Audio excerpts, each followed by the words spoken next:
Alright. All right, we're live and recording. Seb Bunny, how are you doing, man? Oh, I'm doing amazing. Honestly, I've said this a couple times, but I feel like the Bitcoin community is one of the coolest communities. I stood back for many years watching it, and I never really kind of got in with the action. I just kind of like watched this community unfold. And so to be involved in the community and to be able to kind of share your thoughts and just to see how open people are, it's just an incredible community. So I truly appreciate you having me on. Yeah, definitely. First of all, congratulations to your book. I read it twice. I'm reading it now for the third time because it's first of all, it's not that, usually I make I have, I have an overview, I read it like fast read it and then I read it like in detail, so I get, because I'm like more like a, 30,000, whatever, what do we call it, feet or meter bird view, and then going into details. This is how I read books. But you've done an amazing, gorgeous job. I mean, the language you're using, the formulation, the syntax. I mean, everything is just perfect, and you've really hit everything on nail. I mean, every misconceptions people have, fallacies in thinking, biases. So yeah. So anyway, before I go on a rant, first of all, congratulations, Seb. It's a great book. I would even give it, if I had a kid that at least, we have a daughter like 3 years old, but I would definitely give her a book if she's like a little bit older, like 7, 8, 10 years. I don't know. Maybe there's a critical age you could give it to for the comprehension process. But if you're curious, if you're open-minded, read it. The It's hidden cost of definitely, money. you know what? When I initially set out to write this, and I should say, I'll take a step back for a second. Like my background, if you start reading the book, and obviously, as you know, is as a mountain bike instructor, and I like trying to distill things down into their simplest form. And I find there's so many books. If you want to go deep into the philosophy of money, you can go into Breedlove. If you want to go into the technicality of, say, Bitcoin, you can go Antonopoulos, or you can go into Michael Saylor for corporations. But what I found was missing was something that distill things down for the layperson, for the average individual who's just working and doesn't quite understand, why is my cost of living constantly rising? Why is it harder for me to be able to spend time with my kids because I'm constantly having to work more?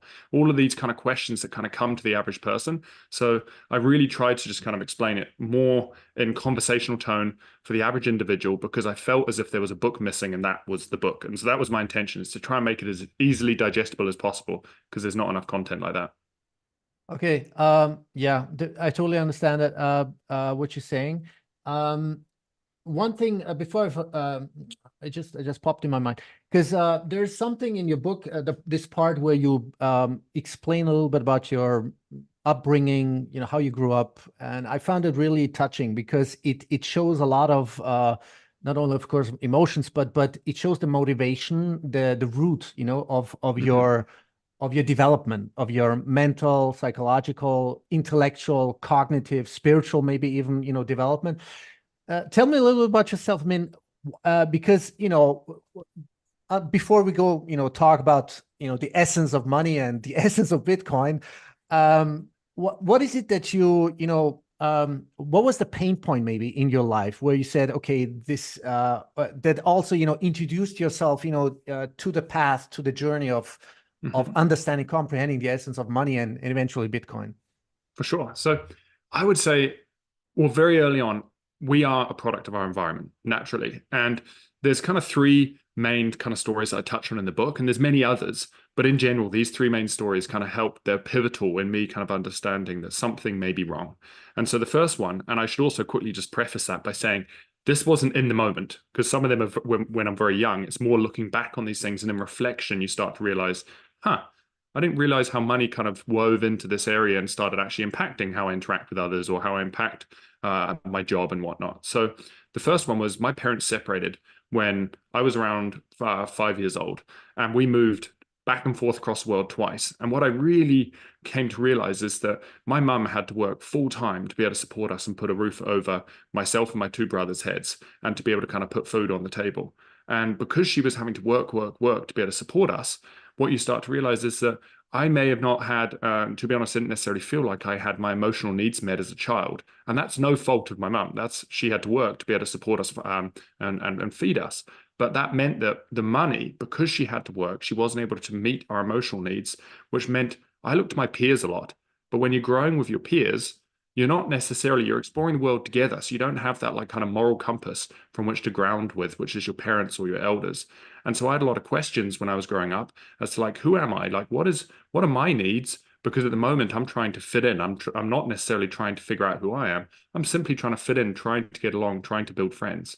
And then that kind of led me to a second point, which is when I was about 9 years old, I remember, and I talk about this kind of later in the book, I remember saving up for this scooter. There was a scooter that I wanted in this toy store so badly. And I was saving up for this scooter. I finally had the money. It took me about 3 months. We walk into the toy store with my dad, and my dad is like, you know what? I feel bad that you're getting the scooter and your brothers aren't getting the scooter. So I'm going to pay for the scooter for your brothers and you can pay for the one for yourself. And I'd saved for like 3 months for this scooter. So as a kid, I was devastated. I was absolutely devastated. And what I realized looking back is in money, in macroeconomics, there's something called the Cantillon effect. And the Cantillon effect is those closest to the monetary spigot benefit disproportionately. And this is kind of the Cantillon effect on a microcosm, on a micro level, which is my brothers were much closer to my dad. And so my dad used to support them a lot more financially. And now as an adult, I see my brothers, they're a lot more socialist leaning. They're a lot more intervention handouts. Whereas I would say I'm the reverse, which is very free market and competition because I want the value to rise to the top. But you can already start to see how these little mini events start shaping us. And then the final one, which I kind of touched on in the book, is for over a decade, I was a mountain bike instructor and I absolutely loved it. And growing up through kind of my early teens, I used to watch every single mountain bike film that used to come out. Like all of the idols used to be in there. I used to have the posters up on my wall, you name it. And I remember when I started working as a mountain bike instructor, I started to work with these people that I idolized as a child. And you start to realize they're just normal people. But not only that, these people that are supposedly world-class athletes are struggling. They're struggling to be able to afford rent. They've got credit card debt. They're struggling to get by. And you're just like, how can someone who is at the top of their game globally, they're in all of the biggest movies, they're getting millions of people watching them from around the world, struggle to get by? And so I started looking inwards and I realized I have to do something about this if I want to live my best life or pursue the things that I enjoy. And that's when I started looking into investing. And of course, when you go into investing, you start looking into money. When you start looking into money, you start looking at the monetary system. And that's when I started realizing, I think all of these things have one thing in common, and that is our monetary system. Whereas when my mum is unable to continue to be able to support our emotional needs because she has to work, it's our monetary system when our money is losing value. When we look at, say, even like my dad on a microcosm level, when we have a society where some people are benefiting disproportionately because money printing meets the needs of some but not others, we start seeing wealth inequality. And when we look at the last example, when people are no longer able to get by, when people are struggling because the cost of living is rising so quickly, why is that happening? Well, our money is worth less over time. So people are incentivized to kind of chuck it into investments in order to kind of escape inflation.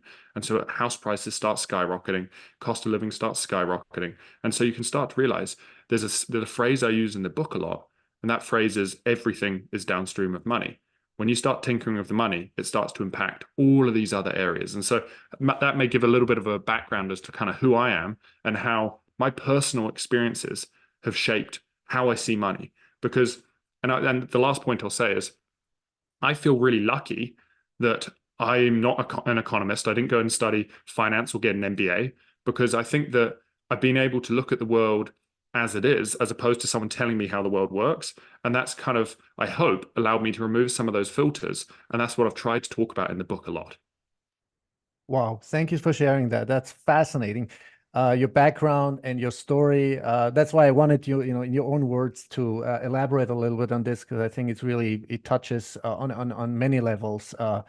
And the parallels, that I also see, because you talked about like, separation or divorce, of your parents, because my parents had divorced approximate at that age when I was like 4 or 5.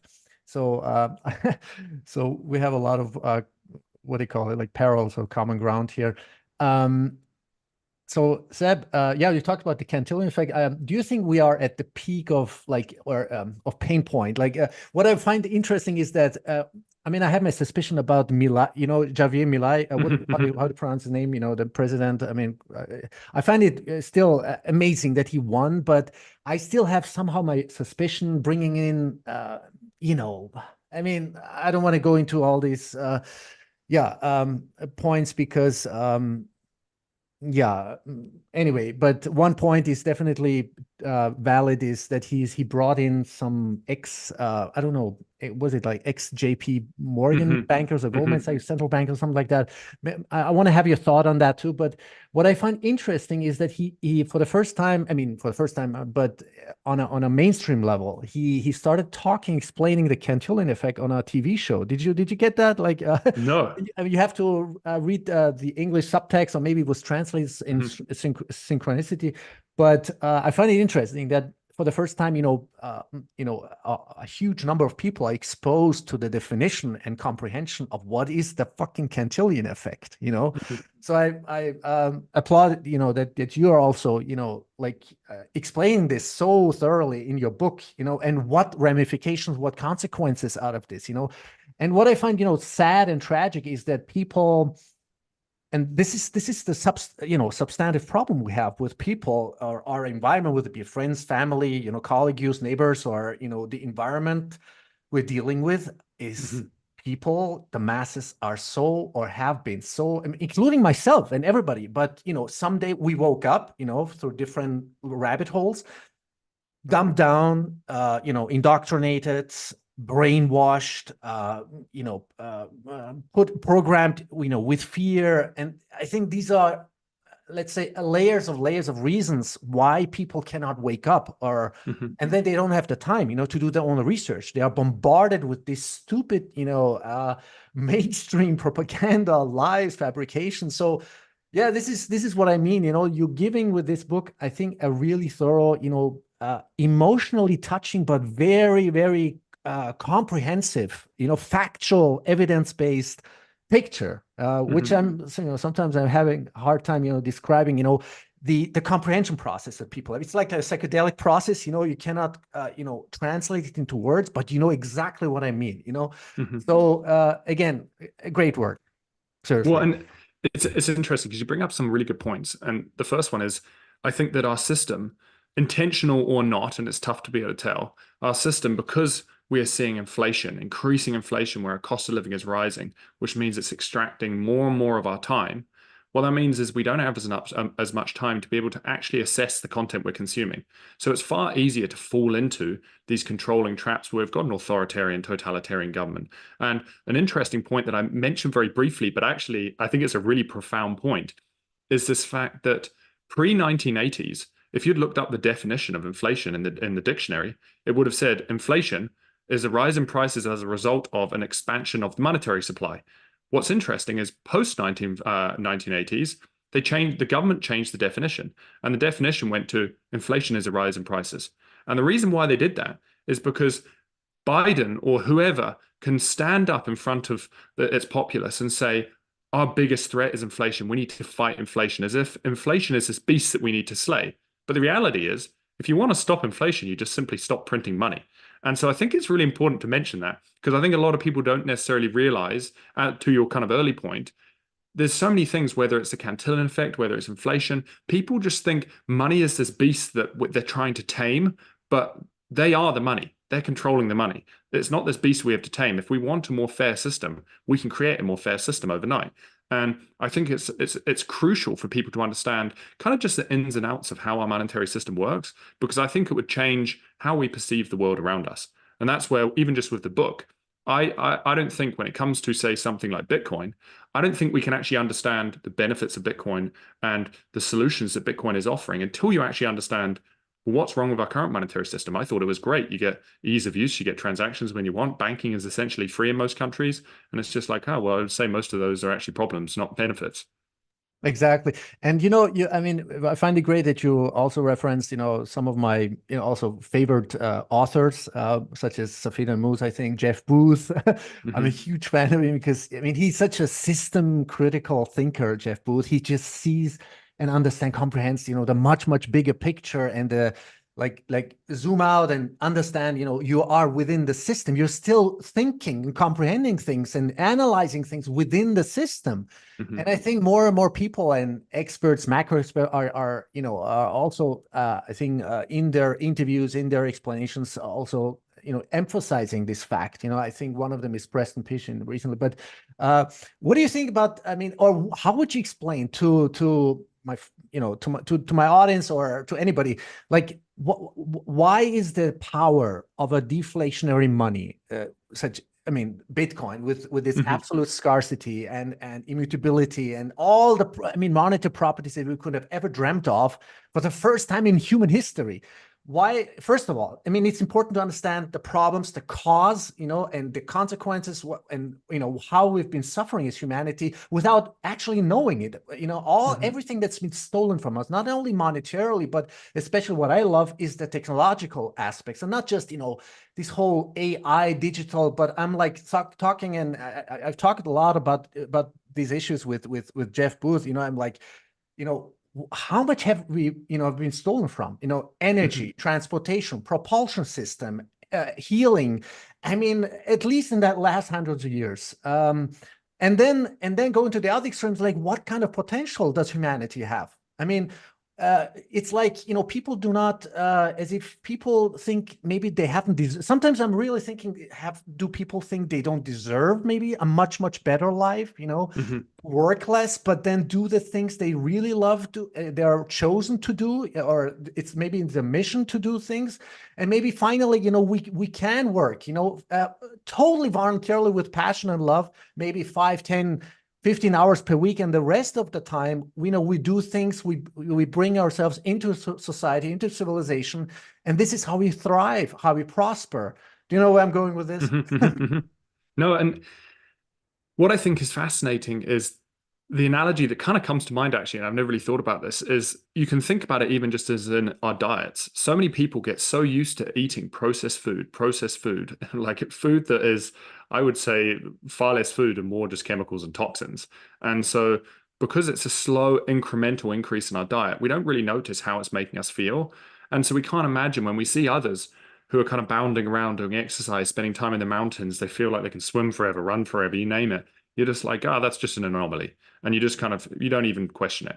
And I think that until you actually step back and you change the whole system of how you're eating, and you go back to maybe a more ancestral diet where we're eating more nose to tail animal products and more homegrown organic food, you start to realize, actually, oh my God, I can live a far better life where I feel far healthier, I have far more energy that actually supports me. And so the same thing is true for our monetary system. And I think first, going back to kind of the point that we're making, which is you kind of got to understand the present system to understand Bitcoin. I think it will make sense to discuss. There's a chapter in the book which I call it's chapter 3, and I call it the 4 stages of economic ruin. And this will help us understand why intervention is not the answer and why we face a lot of the issues we're facing. And then I'll bring it back to Bitcoin. So the first stage, well, I'll mention the 4 stages first, then we'll dive into them. There's something called a misalignment to reality. Then we've got the death of creative destruction. Then we've got capital flow distortion, and then decision-making impairment. Now, these 4 stages are why intervention does not work. So the first one, misalignment to reality. The reality is that if you think about it, technology is always trying to get more for less. And this is something that Jeff has talked about extensively in his book, The Price of Tomorrow. Technology is always trying to get more for less. And the analogy I was just thinking about in the shower was, you think about even just like books. Pre the Gutenberg printing press in when was it, 1436 or something like that, we had to handwrite books. And all of a sudden, when a printing press came about, we could start manufacturing books on mass production. It became exponentially cheaper to print books. And then today, you've got things like KDP, Kindle Direct Publishing, and you can do print on demand. Someone can order 1 book from Amazon and they'll print 1 book and send it out, and you're competing on price with some of the biggest publishers in the world. So you can start to see how technology, as it advances, is always trying to get more for less. So it's driving down prices. But then why are we not experiencing prices going down? And that brings us to the next stage, the death of creative destruction.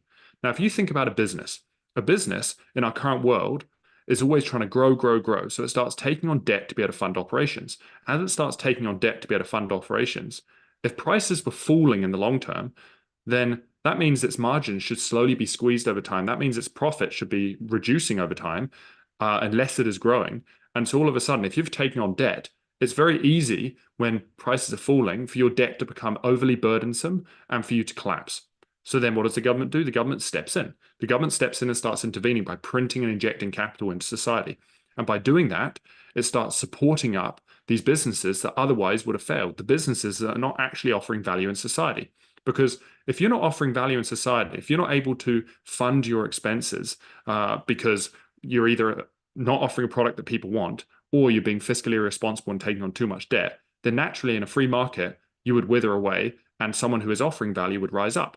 But that doesn't happen. Instead, the government bails you out. So now all of these businesses that actually are offering value now have to consume capital that otherwise would have gone to research and development and innovation to then spend that on competition. And so you're actually destroying capital and you're preventing creative destruction from taking hold.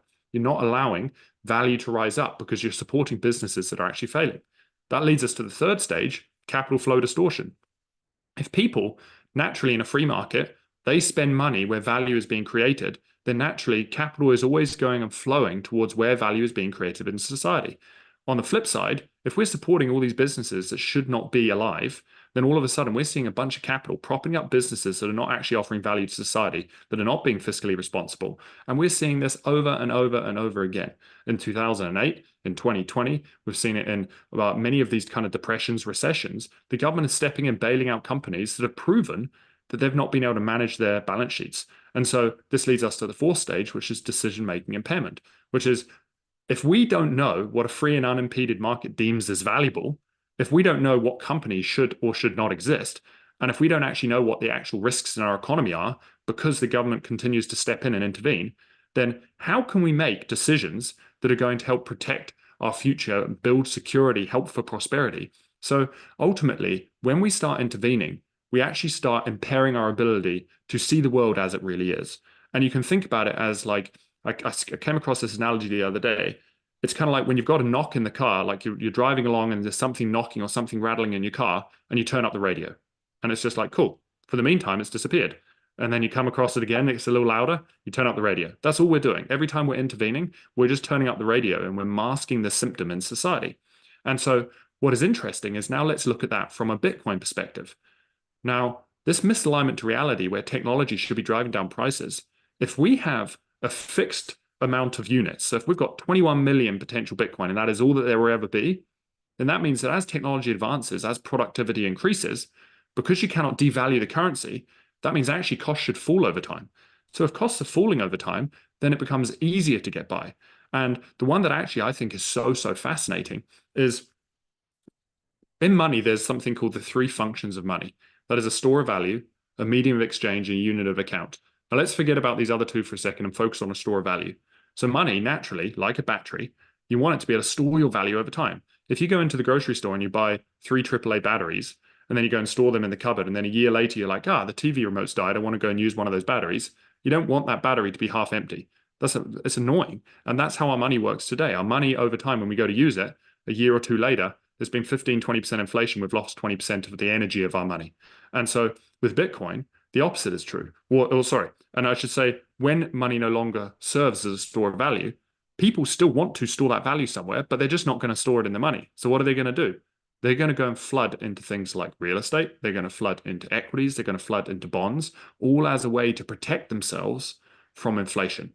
And the problem with that is people are no longer using, say, houses for their intended use to put a roof over your head. People are no longer using farmland for its intended use to farm and grow crops. Instead, they're using it as an inflation hedge. So where I live in Whistler, I live in a ski town that is quite a desirable place to live. People come from all over the world to live here. But because property holds its value here and it's a desirable place to live, we've got a lot of investors that come in here and buy up property just as an inflation hedge. And now 61% of houses are empty. And so what this means is if you flip this on its head and you have something like Bitcoin, where all of a sudden our purchasing power is increasing over time, well, what does that do? Well, real estate has gone up on average around 7 to 8% over the last 100 years annualized. Equities have gone up about like 9 to 10% annualized. Bonds have gone up around 5 to 6% annualized. Well, technology is driving down prices on average by around 5 to 15%. So that means that technology at the high end is outcompeting real estate, equities, and bonds. So that means that all of a sudden you're actually incentivized to save in the currency because you're actually going to get a better return in the currency than you would do in a lot of these traditional assets.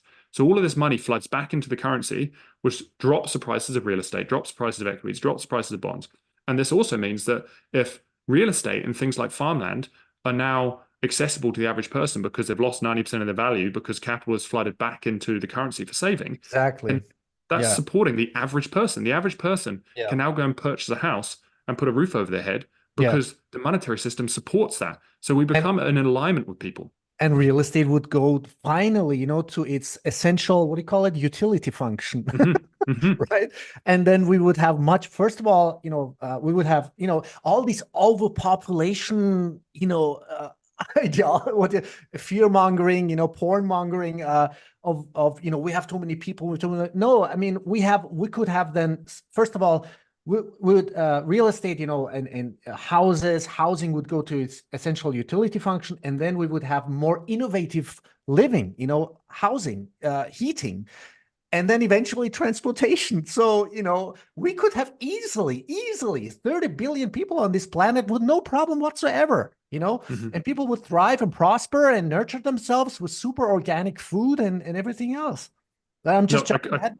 no, and I could not agree more. And this is where I think, like more than anything, we're seeing so much capital destruction from inflation because naturally, if I want to be able to direct my capital into the economy where I see fit, but all of a sudden prices are rising by 20, 30% because the government is printing more money and then using that purchasing power to go and fund wars or fund debt or you name it, all of a sudden I'm no longer being able to express to the world what it is that I deem as valuable. And all my purchasing power is just being directed by the government or the banks. And so I think it is so important that we move back to a monetary system that actually supports the people because we're slowly having the life sucked out of us, the soul sucked out of us. And this is where it kind of gets a little more spiritual. People invest in Bitcoin because of its speculative nature, but I would say Bitcoin, for the first time in history, is a monetary system that actually allows us to slowly express our true values. So it actually brings ourselves back into our authentic self. It allows us to have more time over time so that actually we have a better capacity to look inwards and to actually understand, who am I? What is it that actually my purpose is? How can I add value to society? And so I would say that people say, well, there's a lot of kind of this belief that we need inflation because we need to force people to spend because we need to continue growth. And it's just like, I would say that if we actually reduced, say, GDP growth and actually allowed money to store value over time, it would have people thinking a lot more, which means people would actually direct capital to more viable forms of technology as opposed to just directing capital simply to try and escape inflation, which is creating a lot of destruction. Daniel Prince is a good friend of ours, both of us. So I know he wrote a beautiful forward for your book, and and he's like super. I mean, I love him because he's not only super intelligent and wise, and with all his kids, and of course he's homeschooling crusade.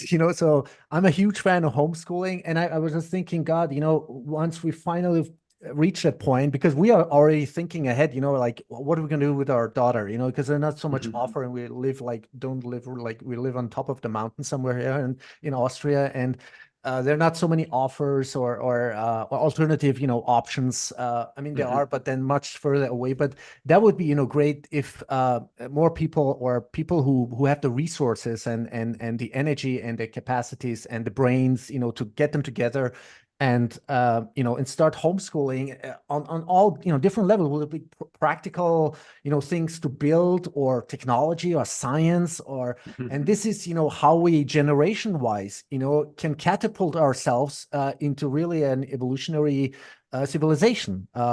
So that would be I mean, for people. And do you have kids? I guess not. Or do you? No, you know what? For a while I was with a partner who had a kid, and so I've spent a lot of time uh, parenting. I'm not a parent, and I would love to be. I cannot wait to have kids. And I've also worked a lot in the school district, so I've seen Oh, yeah. through the school district. I work a lot with kids with developmental disorders, kids with learning disabilities, and it's just phenomenal to see people expand out of themselves. And what I really realized, and this is more of a personal story that I didn't talk about too much in the book, but I dropped out of school when I was 14 years old Mm. because I genuinely thought I was thick, I didn't fit in, I didn't know what I was doing. And what I've come to realize in my later teens is actually school just wasn't stimulating me. School was not meeting any of my needs. I was stuck in this room, and I was diagnosed with ADHD as a kid. I was stuck in this room with 30 other kids being told what to do and not allowing any freedom to be able to explore what actually interested me. And so when I kind of left school and went to pursue mountain biking and moved out to Canada, and then all of a sudden I'm this mountain bike instructor that could read and pursue whatever content I wanted. That's when all of a sudden my gears started turning and I started looking at the world differently. And I started to realize that so many of these kids are not having their needs met. There's a famous quote which is like, genius is not created, but it's destroyed. And that's kind of, we all have a genius inside of us, but many times it's suppressed. It's suppressed because our system doesn't actually support it. And I feel really lucky to have actually kind of not gone down the traditional route and to be able to pursue the things that I enjoy, because it actually allowed me to direct my energy from an early age into something I was passionate about. And that's where I think, from working in the school district, you see these kids, there's no wonder these kids have so-called ADHD, which I think is just basically, they've just got a ton of energy because they're not having an outlet. They've got no outlet to be able to direct their energy towards. But you're just seeing these kids that are not having their needs met. They're not having their passions stimulated, and they don't know who they are because they're not having their needs met, and they're not able to go down these avenues which may interest them. So I do truly believe that if we had a monetary system that supported the needs of the people, that actually had over time our cost of living went down as opposed to up, then parents would have more time. And if parents have more time, then they can actually start to be kind of stoke the fire of inquisitiveness with their kids and try to find out what it is that they're interested in and help them pursue those things. Because for me, it is so sad when we see all of these kids day in, day out coming into these schools globally. And of course, they're learning something, but I don't think that it is creating an innovative society that actually meets the needs of the populace. Instead, as we know, it's a Victorian labor workforce kind of producer. It is from the 14th, 15th century onwards, we needed to create labor workforce in order to be able to propel society forwards. And that's what the educational system was initially built on. Exactly. Yeah.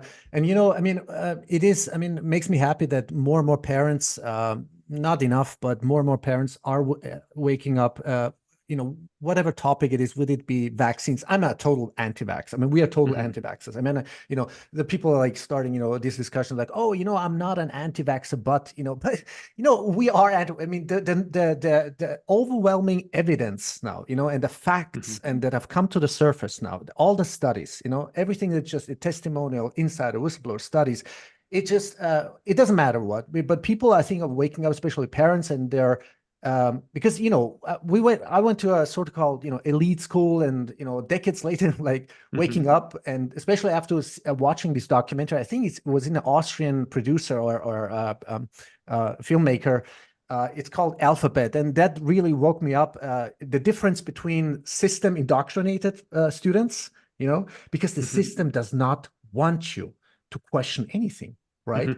It just says, this is an electron, and, shut up and sit down and just regurgitate everything, what we tell you to. So we never learn to question anything, talking about money, right? I mean, right? Whether you're going to school or university, we never learned anything about money, the essence of money. I mean, it's so simple to understand, but now finally, I mean, it's overdue. And I think, to be honest with you, I think the clock is ticking, and we need, as a community or as an individual, first of all, but as a, whatever we call it, like awakened community or a Bitcoin community, we really somehow to accelerate this process. For reasons I don't want to go into, but I have my my understanding now. I have a lot of knowledge, but it's so important that people wake up and and with the help of you and your books and others, and Daniel Prince, and he, all these people are like, guys, wake up. And it's so difficult, and it's so frustrating, because you have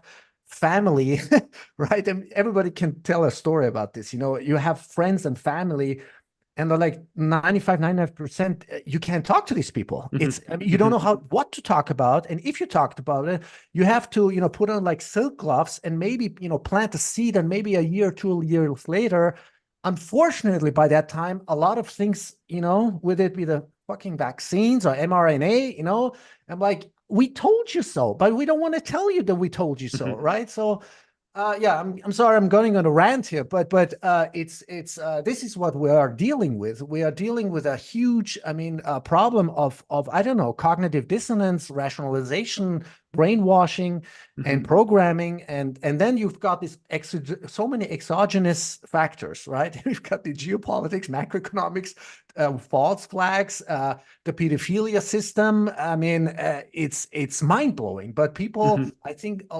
cannot be maybe even open up, because make their belief system like, fall, like a house of cards, and crumble down. And I think a lot of people maybe are afraid of that. What do you think? I mean, like, zooming out, like, what is the process also? I'm just going to shut up now, but what do you think is the process, the evolving process within the next months and years? Because I think it will accelerate, and I'm not the only one, as you know, Mhm. but 24, 25, I think, will be fucking crazy years, in maybe even more positive terms than in negative. So you bring up such a good point, which is the fact that I think the world today, because we're having our time constantly encroached upon, we constantly have to work more just to be able to get by. We have very little time to be able to think for ourselves and to be able to question the content of which we're consuming. And because of that, I think the world likes to see things as black or white. You're either with Ukraine or you're with Russia, or you're either with Palestine or you're with Israel, or you're either pro-vaccine or you're against vaccines. And the reality is, the world is it's gray. It's not black or white. Things are not just one side or the other side. And you can even see this in politics. Like, we no longer have many bipartisan bills and leaders, or we're having people like Robert Kennedy Jr., who's running as an independent. Instead, it's just like you're either red or you're blue. You're either Labor or conservative, or Republican, Democrat. And everyone is so segmented because they're each telling their story, and they're just like, you're either with us or you're not. And the reality is that, I don't know, I tend to believe that everyone has their own opinions. And if you believe in free speech, I believe that everyone should be able to voice those opinions regardless of whether or not you agree with those opinions. And that's where what I find really challenging to visualize is that at the moment, it doesn't actually matter if you're voting for the left or voting for the right, voting for the Republicans or the Democrats, because when we have a debt-based system, no matter who you vote for, they're going to have to continually intervene, because otherwise the debt is going to overwhelm the economy and you're going to have a major deflationary shock, collapse, depression, you name it. And so what is really challenging right now is socialism begets socialism. And that's why over time, no matter who you're voting for, it's slowly leaning further and further and further left. And we're seeing more and more and more intervention. And it'll be interesting to see Milei in Argentina, because when you transition from a socialist system into a more free market system, the first thing that happens is, because we've been living so far beyond our means for so long, and we've taken so much debt to be able to do that, you've now got to live within your means to pay back that debt, or experience this major period of kind of austerity. And people think that, well, if life is tough, this is because it doesn't work. Free markets doesn't work. And it's just like, I would say that actually that is the symptom of a broken socialist system. It's kind of like, if you started getting an inkling of a sore stomach and then you let it go and go and go and go, and then a few years down the line, now you have cancer, the difference in being able to move from a sore stomach back to normal versus move from cancer back to normal is a lot of change, a lot of pain to be able to move back to normal. And that's the same thing. We've now got to move from a system, a socialist system, back to a more free market system, which is going to mean we're going to have to live within our means. And so I think this transition period is going to be a challenging one, because I don't see many governments or nations stepping up and actually saying, the problem is that we are intervening. We need to stop intervening. And that's where I wonder if something like Bitcoin, for the first time in history, is actually agnostic of government. It doesn't matter who the government is. And if we get more and more support for something like Bitcoin, it actually forces the government's hand. Because at the moment, if you've got a monetary system which the government continue to print, and debase the currency, eventually, if you've got this alternate monetary system where people's cost of living is declining, where prices are actually they're falling in the long run, then people are going to start transitioning to this other monetary system. And if they're transitioning to this other monetary system and capital is flowing towards Bitcoin, then all of a sudden these guys are not going to be able to intervene at the same rate they have been intervening without seeing hyperinflation. And so the only way for them to be able to capture purchasing power from Bitcoin is to start offering value. And the only way to offer value is to be able to actually listen to the populace. And so you start to realign the incentives in society if we have a monetary system that actually meets the needs of the people. And so this is where I see Bitcoin as kind of a ground up way to change the system, as opposed to a top down way of trying to get a politician in power who's going to change the rules and the regulations to be able to be in favor of you.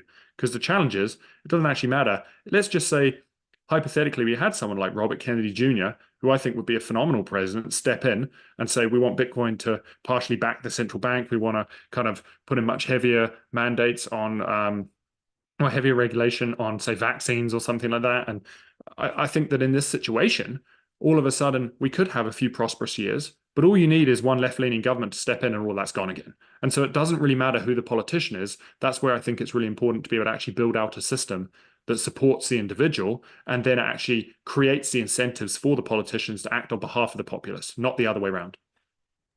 Wow. Yeah, totally with you on that. Now you mentioned Mila again, Argentina. I mean, do you see, I mean, next after El Salvador, do you see like a sort of a chain reaction? At least, I don't know, maybe in Latin America, South America, or Africa, like once, a critical number of smaller countries like El Salvador, adopt or hyper Bitcoinize or go on a Bitcoin standard, or I mean, let's see what Mila really is made of. But do you see that coming? And with all the other, do you see like a wave of maybe even, I mean, I'm not a fan of this institutional adoption per se, but it does, bring people, first of all, it makes it mainstream. It exposes people, boomers to Bitcoin in one way. I mean, not your keys, not your coins, we get that, right? But and there's so many, maybe, I mean, do you have like an opinion or maybe a better analysis? Like, what is this ETF, spot ETF also about? I mean, is this good? Is this bad? Do you think it will eventually, bring in all these hundreds of billions, maybe even trillions within the span of, I don't know, maybe even next 1 or 2 years? So there's kind of two main things you're talking about there. You're talking about kind of adoption on a nation state level, and then you're talking about the ETFs. So the first one, the nation state level, I would say that there's a chart I saw a little while back, which is, I think it's Samson Mao, he's a part of kind of this company, Jan3, and they're at the moment trying to orange pill a lot of these nation states. There are a lot of South American nation states that are incredibly interested in something like Bitcoin. And so I wouldn't be surprised if in the next 3, 4, 5 years, we do start to see, I think it's like Mexico, I think there's something like Ecuador, we've got Argentina, Venezuela, like you name it. And then we've also got countries like Guatemala that have a more open currency system at the moment. So it actually allows for the money that meets the needs of the people to actually rise up. And then you're also seeing it in Madeira. And then on top of that, when you're looking at countries like El Salvador, one of the most incredible benefits of Bitcoin to El Salvador is not actually Bitcoin, the asset, which is using it, say, as a long-term savings vehicle, but Bitcoin, the network, and being able to actually just transact on, say, layer 2 for a fraction of a cent. And this is where I think it is so fascinating. So in El Salvador, something like 50% of GDP, or gross domestic product, and those that are unfamiliar, it's just all the transactions that take place within the nation in any given year. 50% of those transactions are what are called remittances. So that is for people that are working abroad and they're sending money back to El Salvador, back to their family. Well, at the moment, when you're sending money back to your family, you have to use big US corporations like Western Union, and the fees on those things are 20, sometimes 30%. It is heinous. Yeah, and so if 50% of their GDP comes from transactions that are charging a 20 or 30% fee, that means that overnight they could grow their GDP by 15% just by moving a lot of those fees in-house, so it's going back to the families. And so even if you weren't using Bitcoin as a savings vehicle, if you were purely using it just to move US dollars through Lightning to El Salvador, then all of a sudden you've just saved your country so much money in fees and in transactions, and that money is now with the general populace. So it's helping raise the quality of life. Now, I see in the future, like I also know like Tonga is interested, and a lot of the islands, especially the Pacific Islands that have really high remittance rates, they are perfect candidates for something like Bitcoin, where they can even have their own personal currency or the US dollar alongside Bitcoin. But I think in the long term, as Bitcoin shows its kind of true colors as to how powerful it is and a declining cost of living, I think we're going to see more money flow across into Bitcoin from the traditional currencies. And then kind of to your second point, which is the ETFs. And it's an interesting one. It's really, really tough to kind of map out what is going to happen in the next few years, because I do think that it can go multiple ways. It could go into a way where the majority of Bitcoin is centralized and no longer it's kind of Bitcoin trademark. It's not really Bitcoin, the sovereignty vehicle that we currently use. But it could also go the other way. And the way that I'm hoping it goes is that if Bitcoin, all of a sudden we open up Bitcoin to the financial industry and we open up Bitcoin to the general retail individual who otherwise would not have seen it, we're going to see trillions of dollars of capital flood into Bitcoin. Now, if Bitcoin's price starts skyrocketing, people are going to start questioning, why is Bitcoin's price skyrocketing? What is this thing? And then they're going to start doing some research, because I would say that nearly every single person outside of, say, the original cryptographers that kind of came into Bitcoin, nearly every single person, including myself, comes into Bitcoin for the speculative. You're just like, hey, I want this asset that can potentially return a decent chunk that maybe can improve my quality of life. So most people are just going to invest in the ETF. They're going to see the ETF start to skyrocket, and then they're going to start questioning, why is it skyrocketing? And then that's when they're going to start looking into our current monetary system, and they're going to start realizing, hey, we've got some issues with our current monetary system. And this is what I'm hoping will happen. And then people are going to start moving capital into ETFs. And I think it is the Fidelity one? One of them allows for withdrawals. And if one of them allows for withdrawals, then capital is going to start flowing to the one that allows withdrawals, which is going to incentivize the others to allow withdrawals. And then people are going to start moving that capital out of the ETFs and into sovereignty, self-custody, collaborative custody, you name it, that's no longer under control of a centralized entity. But what it's also going to do is, if any of these ETF issuers start taking advantage of their Bitcoin holdings, if they start fractionalizing or start holding cash or you name it, if we're allowed a bank run, it basically just incentivizes those issuers to hold 100% of their Bitcoin. Because as we saw with FTX, they supposedly had something like, and I may get the figures wrong, it was saying like $1.6 billion of Bitcoin on their balance sheet. And when they actually looked at how much they had 1.1 Bitcoin. They had something like, at the time, it was like $20,000, $30,000 worth of Bitcoin, backing $1.6 billion of Bitcoin liabilities. And so this is what's going to happen. If people start messing around with their balance sheet, if they start saying, hey, we've got X amount of Bitcoin and they don't, and they see a bank run, they're going to quickly go insolvent.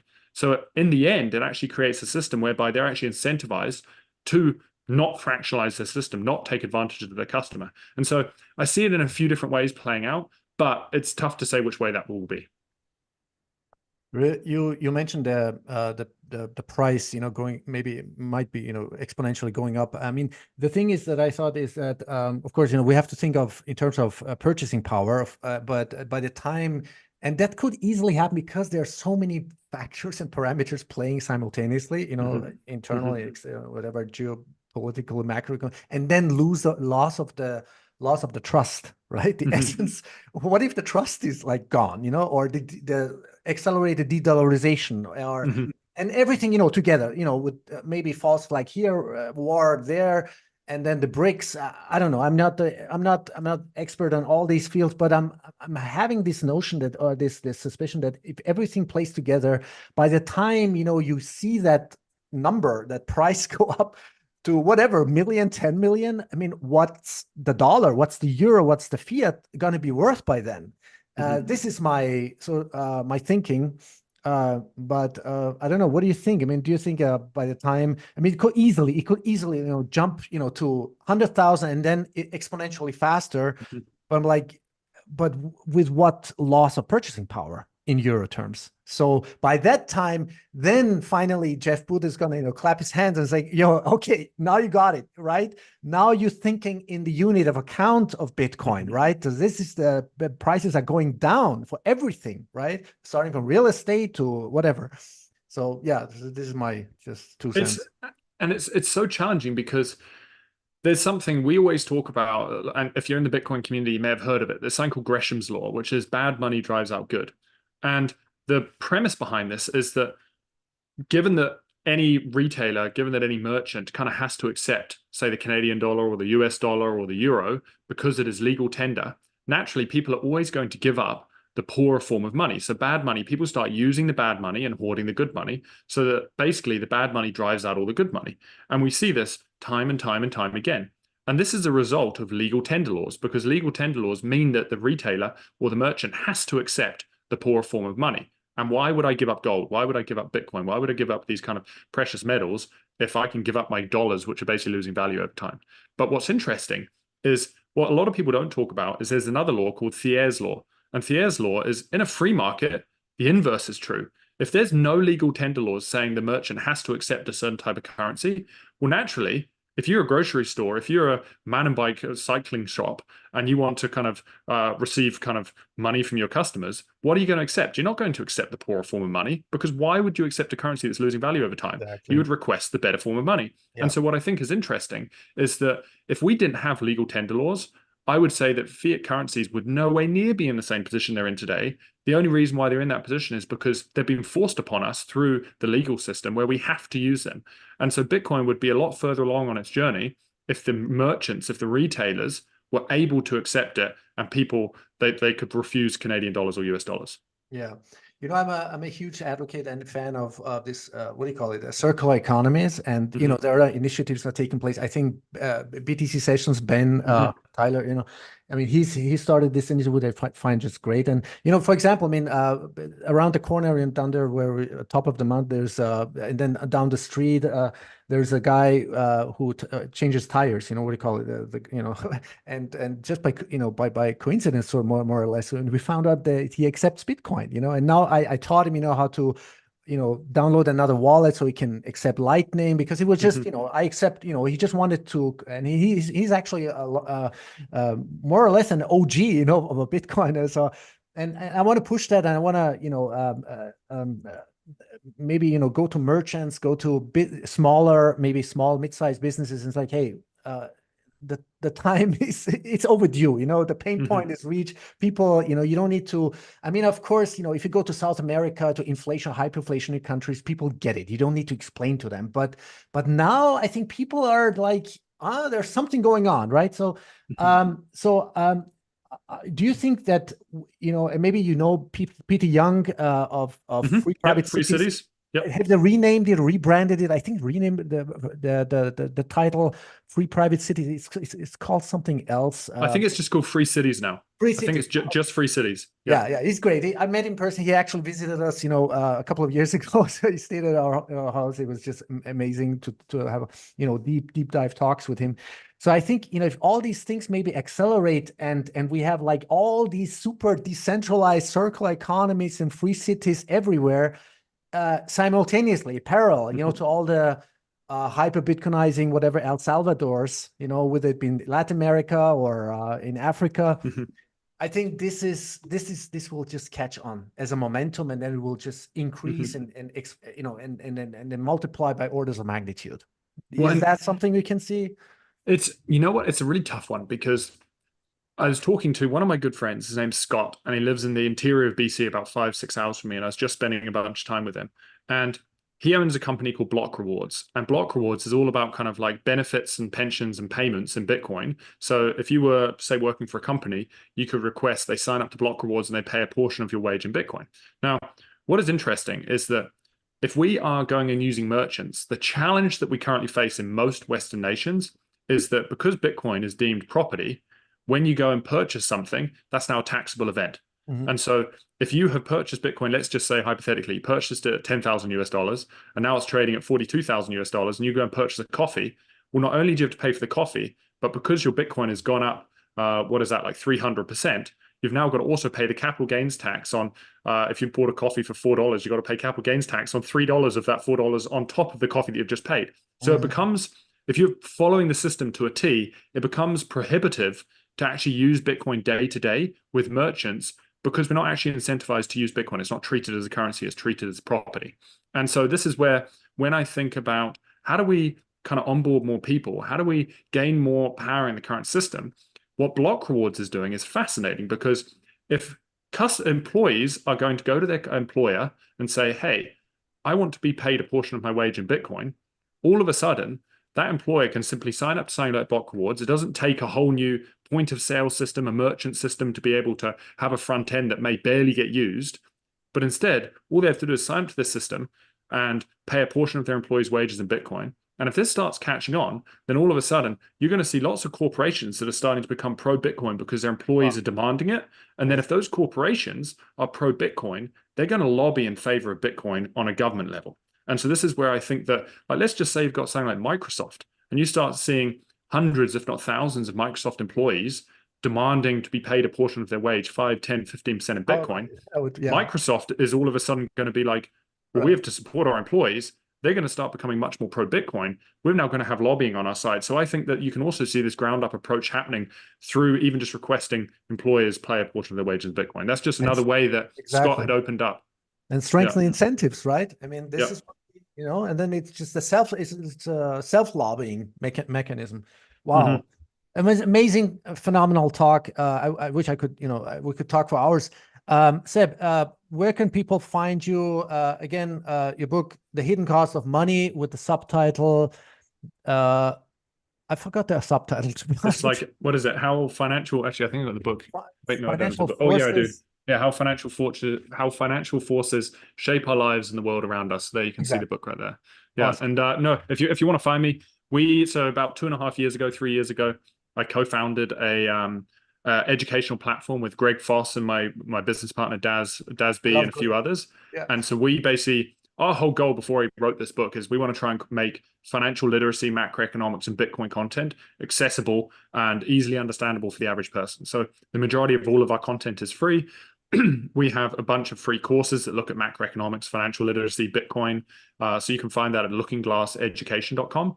And then my book is also on that website. We also have another book called just Beers for Bitcoin. And Beers for Bitcoin is simply, it's kind of looking at Bitcoin, how it works from like a holistic sense. And my business partner, Daz, and I wrote that one. And so it follows along the lines of, if you were to read the two books, The Hidden Cost of Money is more how our monetary system works and the costs of our current monetary system, and then some of the options, which I dive into Bitcoin. And then the next step is kind of Beers for Bitcoin. If you're down the rabbit hole of Bitcoin, you're trying to understand it more, you can dive into it there. And then if you find this stuff interesting and you kind of want to follow me directly, you can follow me on Twitter at SebBunney, and that's BUNNEY, or just on my website, sebbunny.com, and I kind of post infrequently about blog stuff and things that interest me. But awesome. Again, and I remember actually Greg mentioning you the first times in his podcast or interviews, about Looking Glass. What's it called? Looking Glass? Yeah. Looking Glass, yeah. A phenomenal project. So I know you're already overloaded with, but if you ever, plan to write a children's book, let me know, or when it comes out, because that would be the first thing I would buy, for our daughter. So, I mean, let's say, because I'm already reading her, she's like 3 years old, but I'm like, okay, how many Bitcoin are there? Like 21 million. Yeah. So, that is amazing. One, have you met Scott and Mallory from Charmery? No, unfortunately not, but I know him on Twitter. Yeah. Yeah, Scott and Mallory are the most incredible couple. Incredible couple. And a little while back, down in Vancouver, so I live in Whistler, about 2 hours from Vancouver, and there's a guy called Kinetic Finance, and he put together how do we orange pill 4-year-olds. And so we did this little video, and it's on YouTube. I think you can find it if you just type in Kinetic Finance. Okay. And we basically got a bunch of 4-year-olds together with their parents, and the kids grasp the concept of Bitcoin way quicker than the parents do. And we were reading a bunch of the Charmery books. And so I highly, highly, highly recommend giving Charmery a read, because they've got phenomenal kids books. Oh, I got to look them up. Okay. Thanks for this. Thanks for the suggestion. Awesome. Well, Seb, it was a phenomenal talk. Very inspiring. Thanks for sharing all your knowledge and wisdom, and thanks for your work. Congratulations to your book. And hope we can do this again. Maybe, whatever, as a panel discussion or one-to-one, or actually, I would love to see you one day in person, maybe do this interview in person. But, if you're in Austria ever, let me know. You're welcome. Oh, 100%. And actually, I will be, in case you're there, I'll be in Madeira, because there's the Madeira conference, the Bitcoin Atlantis. So I'll be there. My wife's brother is going to be there. So I'm going to let you know. His name is Wolfgang. So he's going to be there with his family. So especially because he's doing a master, something with real estate and Bitcoin deflations. And he wants to talk to personally, with Jeff Booth and others. So I'll let you know. Or send him my way. Know, where to find, That'd be amazing. Well, anyway, I truly, truly appreciate it. Like everything you're doing. The Bitcoin community, as I mentioned at the start, it never ceases to amaze me. And even for just the listeners, like I truly urge each and every one of us has our own perception on how we perceive the world.